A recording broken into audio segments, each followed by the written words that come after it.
wherever you're watching. This is Rob Bernard. I'm in Minbury, Bangkok on a beautiful Sunday lunchtime. Hope you're well and ready to learn all about Thai football. Yeah, football wherever you are in the world is important to the people who live there. And Thailand, like all other countries, has a league set up. It has 3 full-time professional divisions. The first and second, with the third division split into many different regional sections. What you're about to watch is full of homemade videos, all my images, encapsulating my travels around Thailand. Production qualities are the standard that will take some of you back to the days before the Premier League fanboys, when we used to produce and write fanzines for our local clubs and sell them on the terraces. And the admission fee didn't cost the earth. Happy halcyon days to look back on. I hope you enjoy what you're about to watch. If you do, please tell your friends about it and subscribe to this channel. And if you think it's crap, give me a shout and I'll send the big lads round.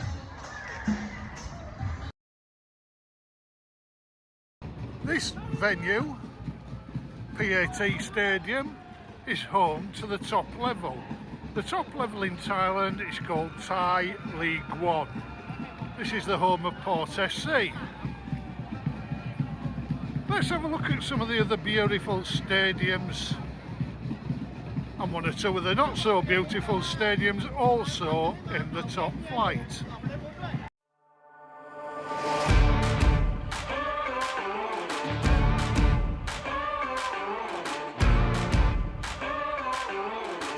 Artlist.io.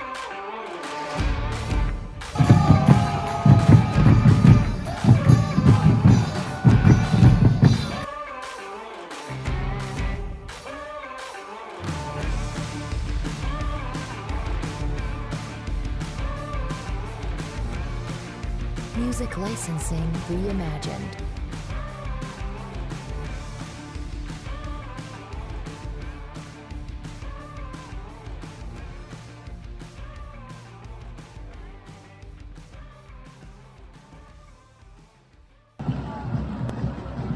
Then we go down, of course, to Thai League 2. Not quite as good a level, but still some sleeping giants amongst them. Let's have a look at the clubs in that level.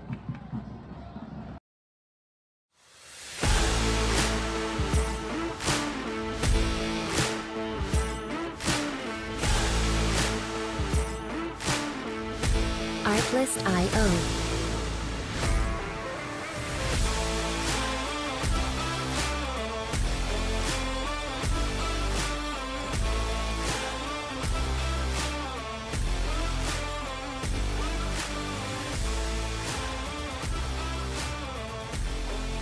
Music licensing reimagined.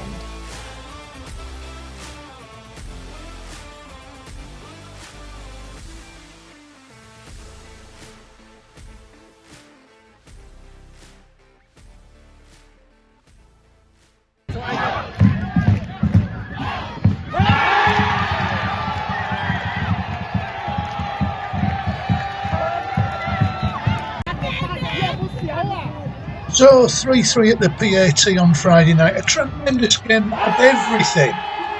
Superb way to start a weekend. 120 baht admission, you can't ask for much more than that. Get along to your club. You might even see pyro at time, but you're more likely to see people having a great time, eating, drinking, making friends, and generally just having fun. So on to Thai League 3. Let's have a look at some of the stadiums far and wide around Thailand that I've had the pleasure to visit over the years.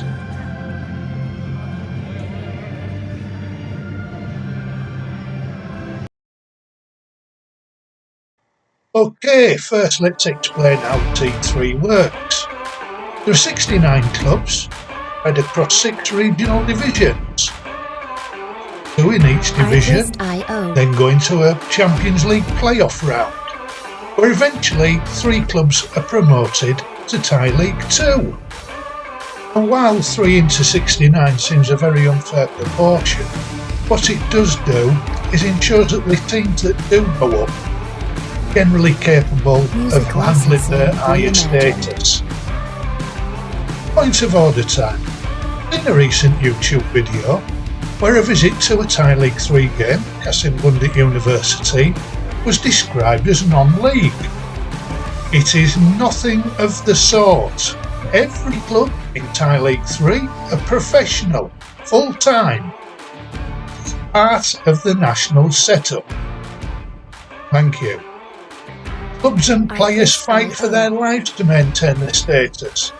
The bottom side in each of the 6 regional divisions is relegated at the end of the season. Many of the clubs have got academies and they have an identity to their local province.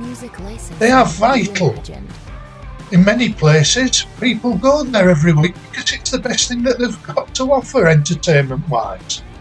Attendances can vary from double figures up to 3,000 or 4,000. Admission prices anywhere between 50 baht and 100 baht. Great value, get yourselves along. Not of course forgetting the women have got their own national competition, and whose matches are also worth going along and having a look at. Well, the deadlock broken here and the Horse have gone 1 up, and what a goal it was from number 7. She received a short corner near the angle of the penalty area, beat a player cutting inside and then sent a wicked swerving shot that curled over the Burirat keeper into the top corner. 1-0 to the Horse, about 20 minutes to go. Now up to 2023, the way to get into Thai League 3 was by winning promotion via the Thailand Amateur League. The season before that, there was over 300 entrants, which obviously led to a lot of administration and a lot of trying to sort things out. So much so that it was very truncated. While the champions went up, some of the qualifying games were played in some of the worst conditions I've ever watched matches in.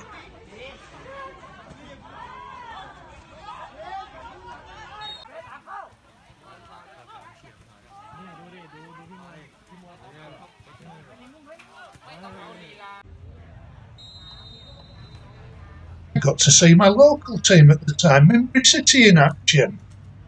Great set of people, and while they won this game, they didn't go any further in the 21-22 competition. Bought a team shirt online, and in return they gave me a cap, scarf and mask. Presented it with me at that amateur league game, and then asked me to appear in their socials. How cool's that? It was serious stuff when teams reached the final, as players played in the biggest games of their lives. Sam at Secon City won this game, and teams would go to any lengths on and off the pitch to make sure that they won that big match, if you know what I mean. In fairness, this club have progressed really well and are pushing for promotion out of Thai League 3 this season. Well done them. Slightly amusing watching their officials panic as the pyros went off. Meanwhile, the players, coaches and officials of FC Bang Tutong left heartbroken. Players and their families in tears. I've never seen anything like it. So sad.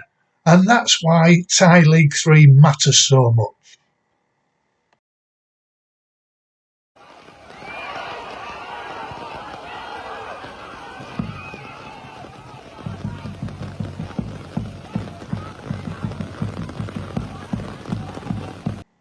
Now, from 2023, the Thai FA had one of their better ideas and introduced the semi-pro league to replace the amateur league.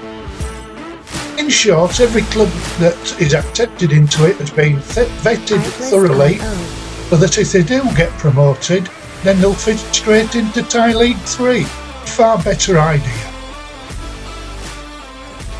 Standard of venues and the teams, much improved from the old days.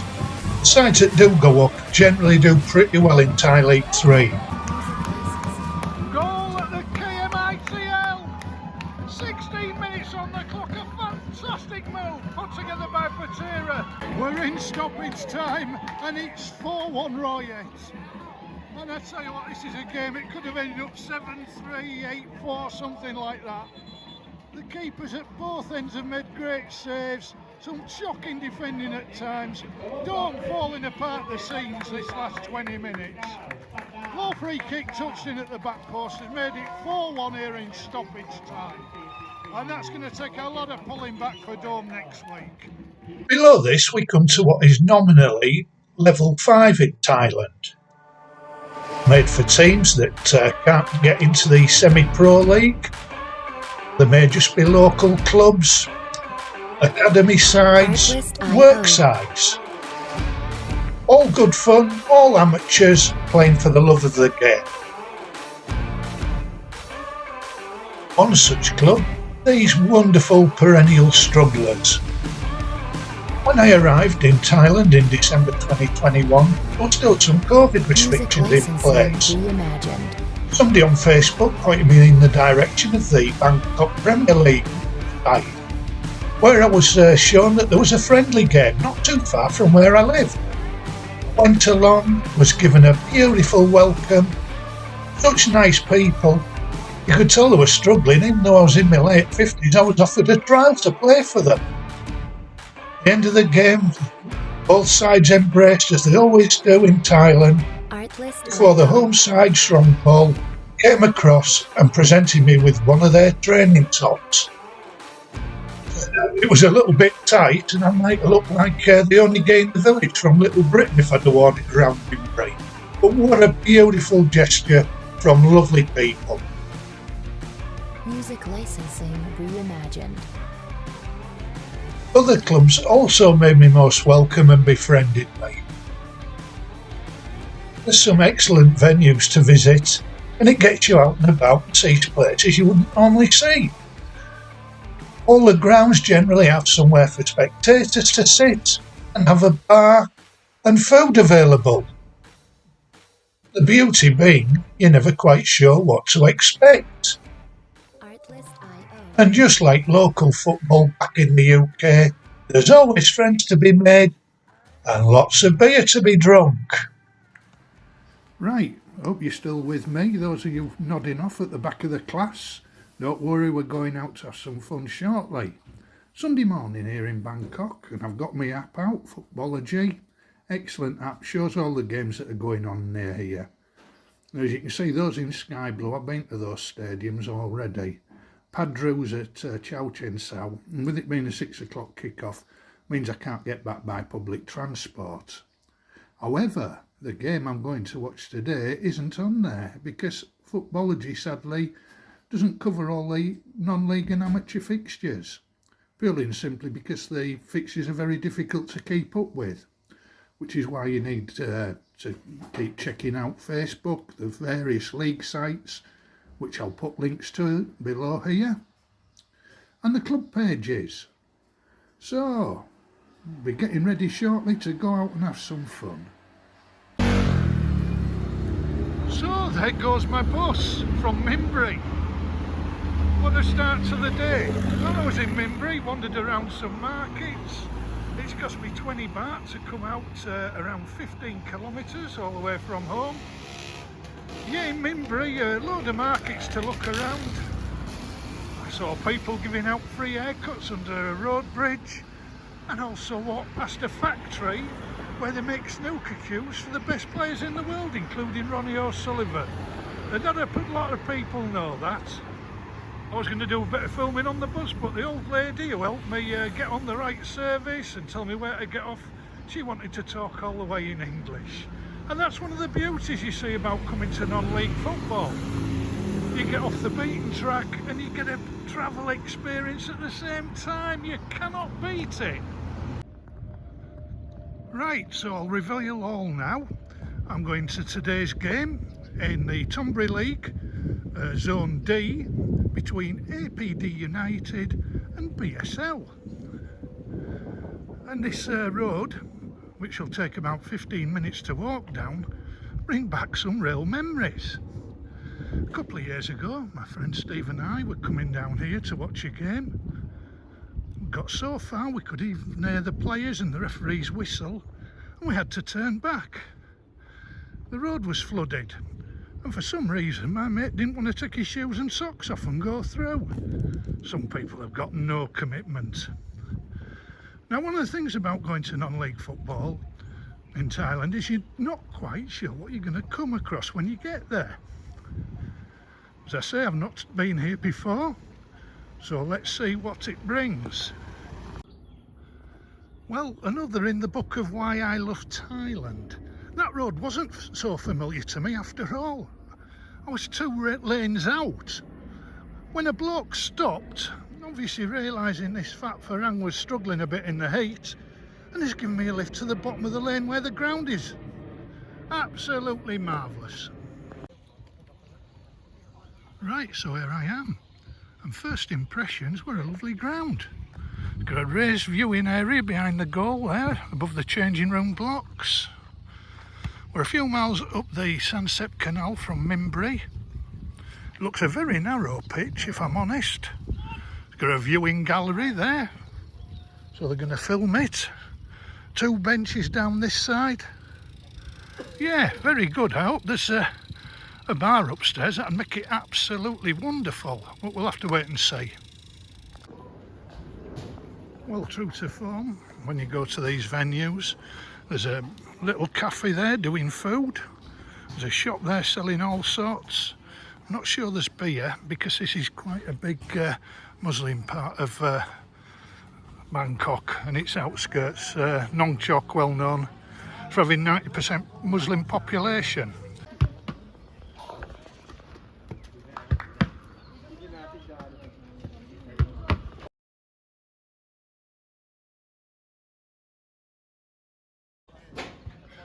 You know you're at non-league football when you get moments like I've just seen. The away team coach, obviously running late, and to let everybody know where he's got coach emblazoned across his back.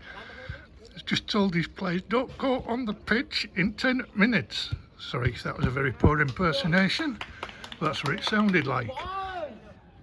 Goodness knows if we'll start on time or we're going to have a bit of a row. Takes me back home. So we're underway. 95th different ground I've seen football on in Thailand. Number 736 in total. Let's hope we have a good game. Let's see what the ultras are going to do.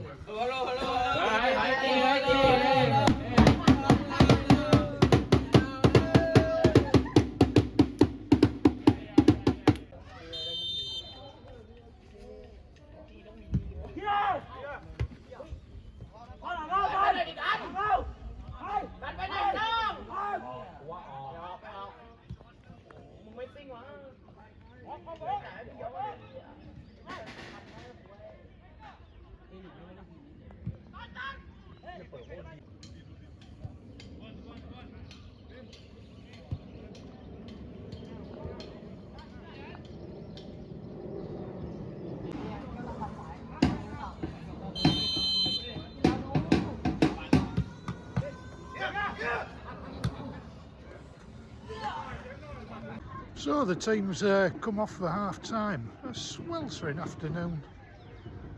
They had a drinks break halfway through and I don't blame them.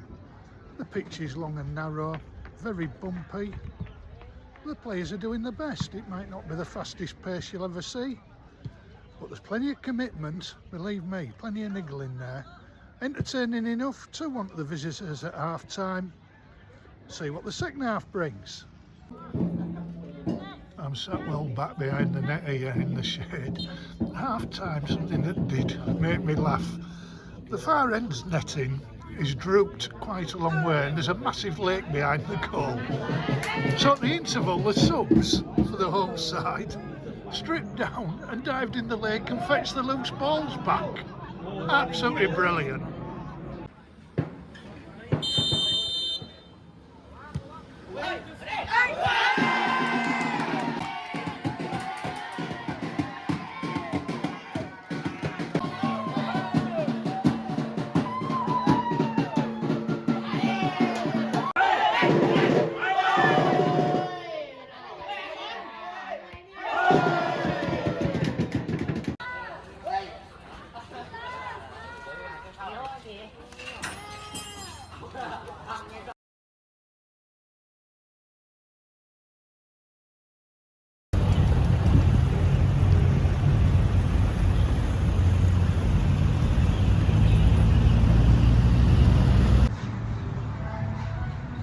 So what an afternoon.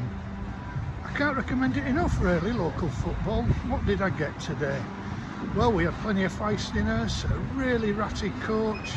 We had a comeback from 2 down by the home side to draw 2 each. Lots of skill, plenty of endeavour, not always the best, goalkeeping errors.